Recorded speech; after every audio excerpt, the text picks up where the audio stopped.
It's time once again to feed the froggies. This time we're going to feed them some crickets, and we'll take a look at some of the other interesting things I found by the pond. It's Frog Watch.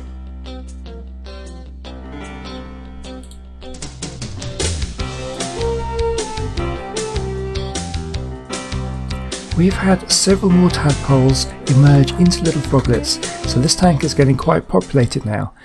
So we need to find another food source for them to eat. Now, if you've seen the last episode where I was putting in these little stems of the goosegrass, and you can see there he's just picked an aphid off. So these little stems have been covered in aphids, and I was just placing them in, and the frogs have just been picking them off.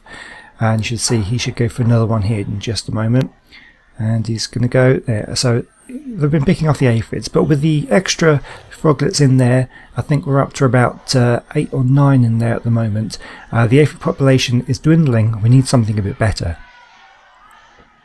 So I've got myself some crickets. These are second instar crickets, which means that they've molted once, so they're still very small, and they should be not too big for these little froglets to eat them. So you can see them there. So all I'm going to do is just take these crickets, and I'm going to shake a few off into the tank, and yeah, leave the frogs to it. They should just pick them out and yeah, get them nicely fed.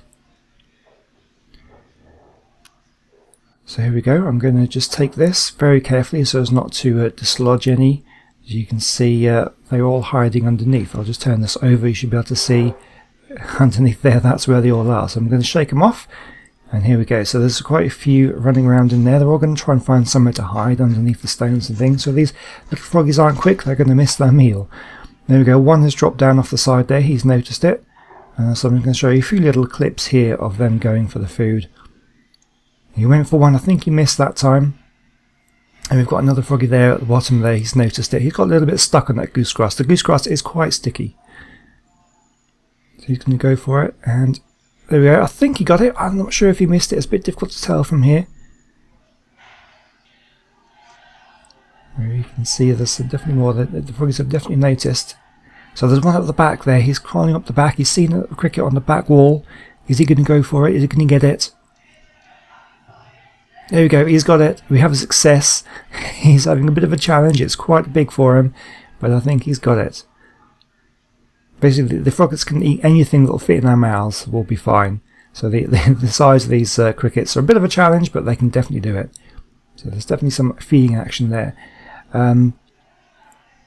When frogs swallow, you'll see them close their eyes. You might not be able to see on this video, but when they close their eyes, that kind of forces the food down their throat. It helps them swallow when the eyes kind of disappear into their head. So that's great. That's the feeding. Let's kind of look at the pond again. We haven't looked at that for a while. So out here we have something interesting. We have a fly has unfortunately fallen into the pond, and the pond skaters have noticed, and they're going to converge on this fly, and well, unfortunately they're going to eat it. That fly is doomed, unfortunately. So the pond skaters will feel the vibrations of struggling prey on the surface of the water, and they are able to walk on the water. Their weight, they're so light they don't break the surface tension of the water, so they have very sensitive feet, so they can feel the vibrations of struggling prey that's fallen into the water and got stuck, and they will follow those vibrations and converge, and they will eat that fly. So I think we've got about 3 there now. I think we can get a few more sort of converge on that fly. We'll get a sort of big feeding mass. You can sort of see that they are converging in and taking little nibbles. And that fly is struggling, but he's not going to get away from that, unfortunately, for him. So we will leave them to their gruesome business, and we'll have a look around and see what else we can find around the pond. Now, if you remember, I did an episode on damselflies a few episodes ago. They were all the red ones. We now have some blue ones, and then we just saw a flash of a blue one. There are quite a few blue ones around now, and this is great because as I was filming this, a little red one just landed on my hand. So the red ones come out first, then the blue ones, and then we should get some dragonflies soon, hopefully.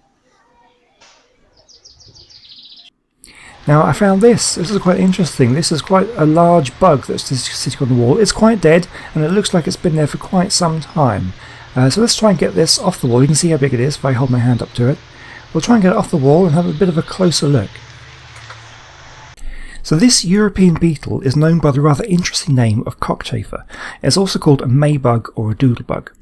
The larvae of these beetles live underground, feeding on plant roots for 3 to 4 years before pupating for about 6 weeks and emerging as adults around May, hence the name maybug, where they will live for about 5 to 7 weeks. They like to eat oak leaves as adults. Because of their long development time as larvae, the cockchafers appear in a cycle every 3 or 4 years, but the years vary from region to region.